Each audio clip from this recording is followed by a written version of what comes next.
मित्रों नमस्कार।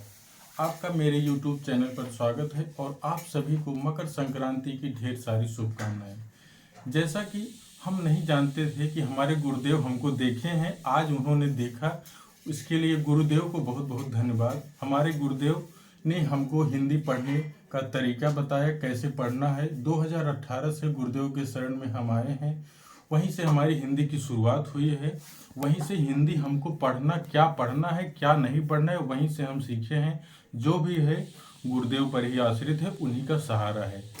जैसे हमने देखा था महाभारत के युद्ध में एक द्रोणाचार्य गुरु थे और उनके शिष्य अर्जुन थे। दोनों लोगों की एक मजबूरी थी, एक मंच पर आना और एक दूसरे के प्रति युद्ध करना। लेकिन यहाँ ऐसा नहीं, हमारा और हमारे गुरुदेव के प्रति ऐसा नहीं, क्योंकि गुरुदेव को भी पढ़ाना स्वांता सुख के लिए है और हमारा पढ़ाना भी स्वांता सुखाय है। एक दूसरे को हम, गुरुदेव तो हमको सिखाएंगे, हम तो गुरुदेव को सिखा नहीं सकते हैं। इसीलिए हम आप लोगों के पास आते हैं, हमारे गुरुदेव भी आप लोगों के पास आते हैं। जैसा कि हम लोग देखते हैं, गुरुदेव हमारे जो हैं उनके लिए तो हमारे पास शब्द ही नहीं है उनको कितना कहा जाए। कैसे, जैसे द्रोणाचार्य थे, द्रोणाचार्य की भी एक मजबूरी थी, युद्ध लड़ना उनकी एक मजबूरी थी और अर्जुन का युद्ध करना उनसे भी, अर्जुन की भी एक मजबूरी थी। लेकिन हम लोगों की यहाँ मजबूरी कोई नहीं है। गुरुदेव एक बार फिर आपको प्रणाम करते हैं। और जैसा कि हम लोग देख रहे हैं, प्रयागराज में इस समय महाकुंभ चल रहा है। तो ऐसे एक बार तो सभी लोग जानते हैं कि महाकुंभ है क्या।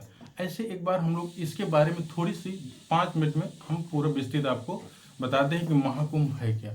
महा अर्थात अमृत, कुंभ अर्थात कलश। एक अमृत का कलश जो होता है, उसी के विषय में आप लोगों को आज हम बताएंगे।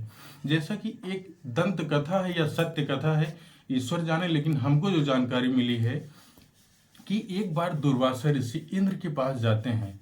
इंद्र के पास जाते हैं और उनसे खुश होकर उनको एक माला देते हैं। माला जो है, इंद्रदेव स्वयं अपने मद में मस्त रहते हैं, उनको उस माले की महत्ता नहीं पता चलती है। तो माला वो जो है अपने हाथी ऐरावत को पहना देते हैं। ऐरावत हाथी को पहना देते हैं। उसके बाद अब हाथी को क्या पता माला की क्या विशेषता है, कैसे क्या है।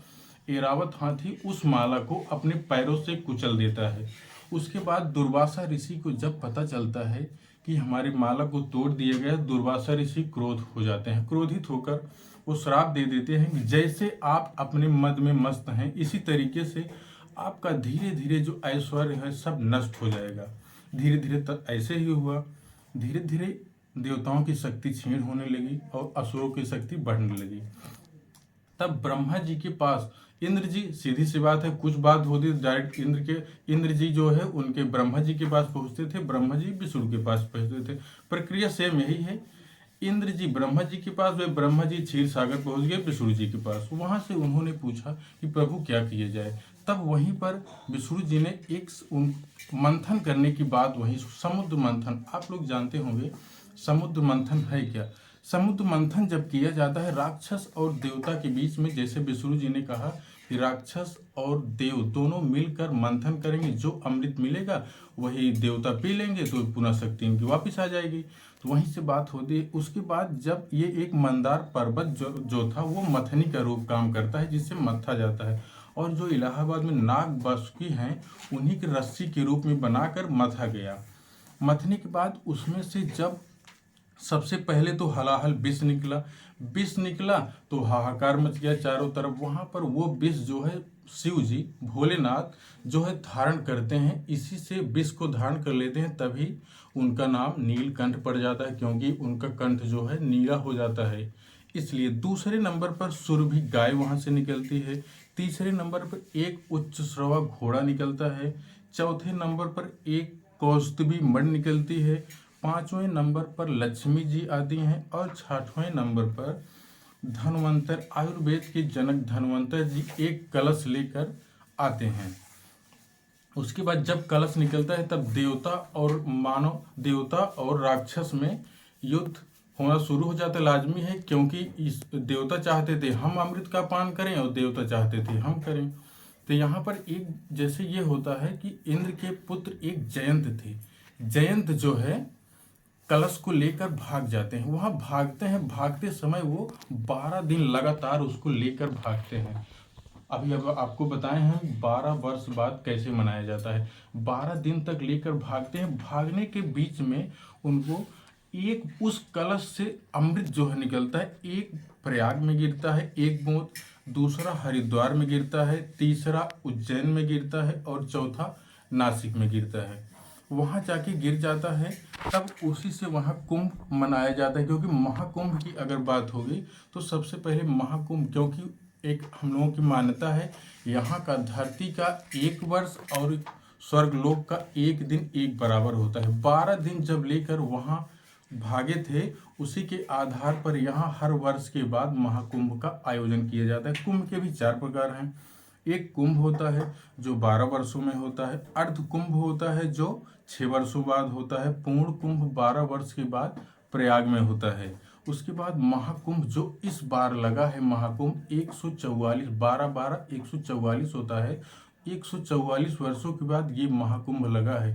हम लोग जीवन पाए हैं, अगली बार तो कतई नहीं रह पाएंगे क्योंकि इतना बड़ा जीवन है नहीं, इसीलिए हम लोग महाकुंभ इस समय स्नान करें तो सबके लिए बेहतर होगा। इतना तो हुआ ये सब कुंभ के बारे में। अब हम लोग देखते हैं पढ़ने के बारे में। कल हम लोग क्या क्या पढ़े थे? कल हम लोग पढ़े थे जैसे स्वर पढ़ लिए थे, व्यंजन पढ़ लिए थे, उसके बाद अंतस्थ, ऊष्म, संयुक्ताक्षर, ये सब हम लोग कल पढ़ चुके थे। एक बार रिवीजन क्या करें, आइए आज हम लोग देखते हैं उच्चारण के स्थान पर जिह्वा के किस भाग से कहाँ उच्चारण किया जाता है। तो आइए हम लोग देखते हैं आसानी से।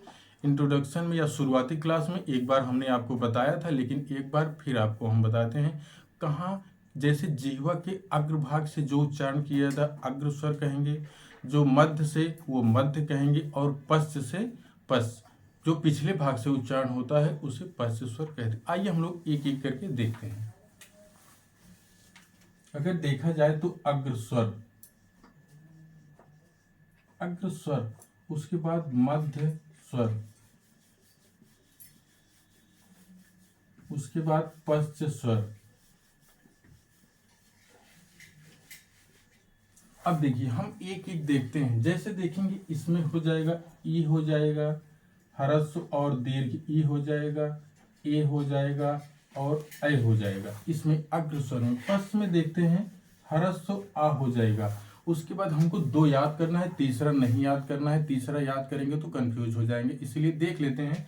जब ये दोनों याद है तो तीसरा अपने आप याद हो जाएगा। ऐसे याद होगा, ये देखिए यहाँ पर दीर्घ आ हो जाएगा, ई दोनों यहाँ है तो यहाँ नहीं होगा, यहाँ ऊ हो जाएगा, दीर्घ ऊ हो जाएगा, उसके बाद ऐ हो जाएगा, ओ हो जाएगा और औ हो जाएगा।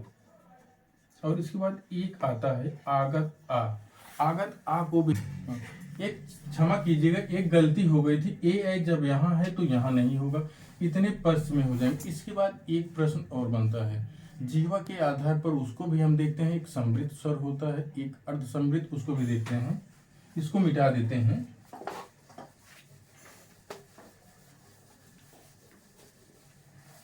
हाँ, एक देखिए, एक हो गया समृद्ध और उसके बाद दूसरा हो गया अर्ध समृद्ध, और उसके बाद तीसरा हो जाता है विपरीत, और चौथा हो जाता है अर्ध विपरीत।